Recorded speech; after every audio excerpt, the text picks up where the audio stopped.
Kalau kami hanya dari awal itu Kang Heri, kita berusaha untuk merespon saja. Kalau menuduh dari awal memang tidak ada kamus dari kantor kami karakternya seperti itu. Bukan orang yang meminta oknum Banpol untuk mendatangi TKP.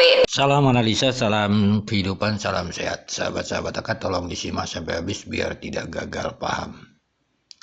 Setelah Danu mengakui sebagai pelaku tersangka, sahabat-sahabat AK 60 hari lebih belum terang benerang lah seperti itu, timbul isu obstruction of justice, sahabat-sahabat AK, atau yang kita sering sebut OOJ, sahabat-sahabat AK. Nanti sahabat-sahabat AK kita akan membahas sebenarnya dari awal ini harusnya sudah dilaksanakan, sahabat-sahabat AK.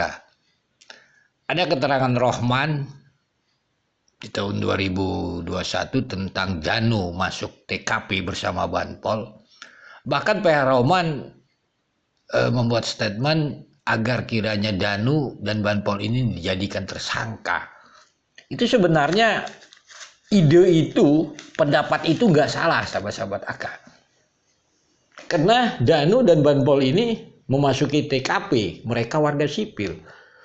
Berarti kita tidak perlu membahas siapa yang menyuruhnya dan sebagainya. Itu nanti proses di ranah hukumnya, ranah penyidikan dan sebagainya. Seharusnya kan seperti itu. Kalaulah itu dilaksanakan, rasanya nggak berlarut-larut. Ya faktanya kan Danu sebagai pelaku. Sekarang kita ketahui. Sekarang timbul lagi OOJ itu gitu. Apakah ini menyangkut masuk TKP itu bersama Danu gitu? Ya kalau enggak mungkin ya kita juga bingung juga gitu. Nah, itulah satu, nanti kita bahas lagi. Kedua, sahabat-sahabat AK, memang di dalam membahas kasus Subang ini kan kita masyarakat tentunya tentang praduga tidak bersalah itu rasanya kita banyak mengabaikannya.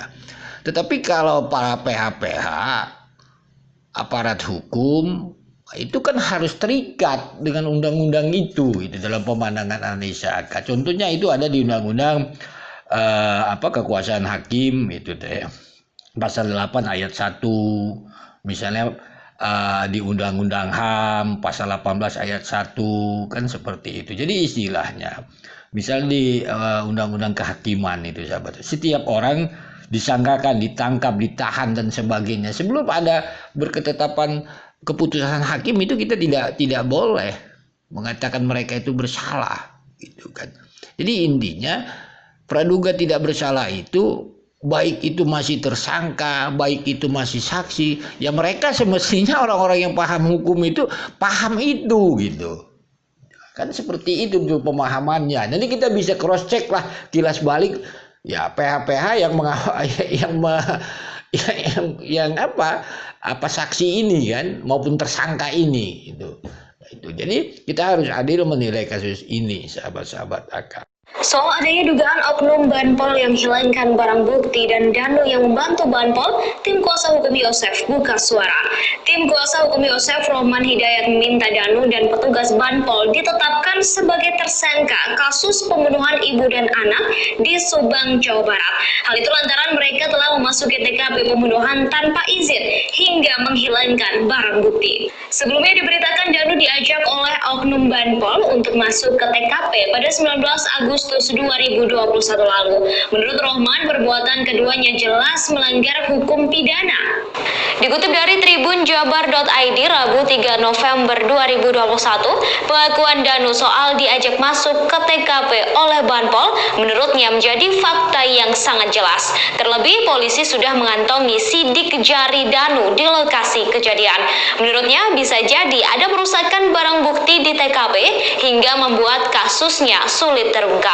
Pihaknya juga memastikan Yosef bukan orang yang meminta oknum Banpol untuk mendatangi TKP. Oke, terima kasih. Lalu ada satu lagi mungkin yang ditanyakan dari mulai awal dulu ya.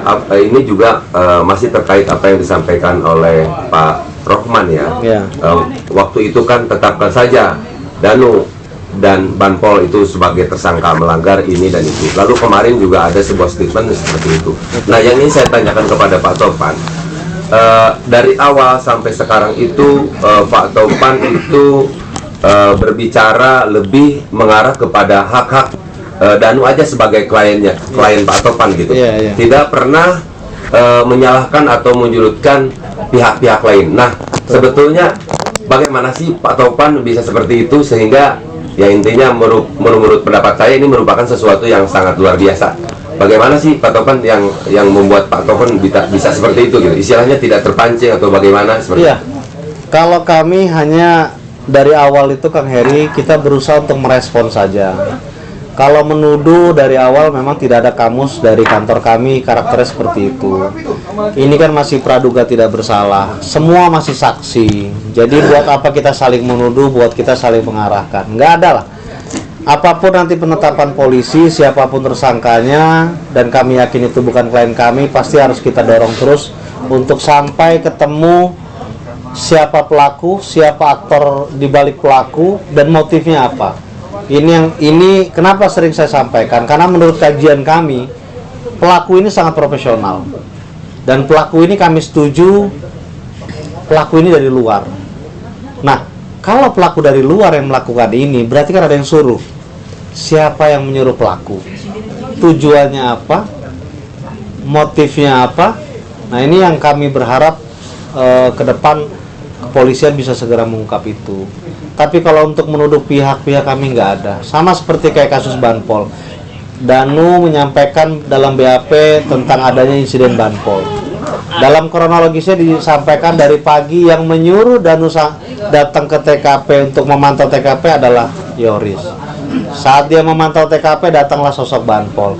Itu juga disampaikan di report ke Yoris fotonya. Nah, sehingga setelah itu mengalir yang Danu diminta untuk nguras kamar mandi, ketemu alat bukti dan lain-lain. Jadi yang disampaikan sama Danu tidak pernah menuduh seseorang, tidak pernah mengarahkan seseorang, apalagi dari saya sebagai kuasa hukum itu tidak boleh gitu loh. Jadi biarlah ini proses polisi yang menyelesaikan, polisi yang mengungkap. Nah, kita tinggal mendorong polisi, mendukung polisi, dan kita support polisi bagaimana caranya untuk bisa segera mengungkap perkara ini gitu. Apa yang ingin Aka sampaikan? Ya, kita doakan saja kasus ini P21 sahabat-sahabat Aka, penyidik selesai pekerjaannya, tinggal kita mengikuti proses penuntut umum jaksa di pengadilan sahabat-sahabat Aka. Sebelum itu sahabat-sahabat Aka lebih tertarik sekarang melihat rekam jejak sahabat-sahabat Aka, video-video gitu, terdahulu gitu. Kadang-kadang Aka tersenyum-senyum sendiri mendengar kalau konten kreator pengawal saksi Danu ini sahabat-sahabat Aka asik gitu. Jadi pelajaran bagi kita kan bagaimana mereka itulah pada awalnya. Tetapi inilah semua proses sahabat-sahabat Aka. Sahabat-sahabat Aka, inilah luar biasanya kita mengikuti kasus Subang ini, sahabat-sahabat Aka. Ya, mari kita terus mengawal atau mengikuti kasus ini, sahabat-sahabat Aka. Semoga keadilan almarhumah Ibu Tuti dan Amelia terwujud. Salam sehat, salam kehidupan. Mohon maaf bila ada kata-kata Aka yang salah.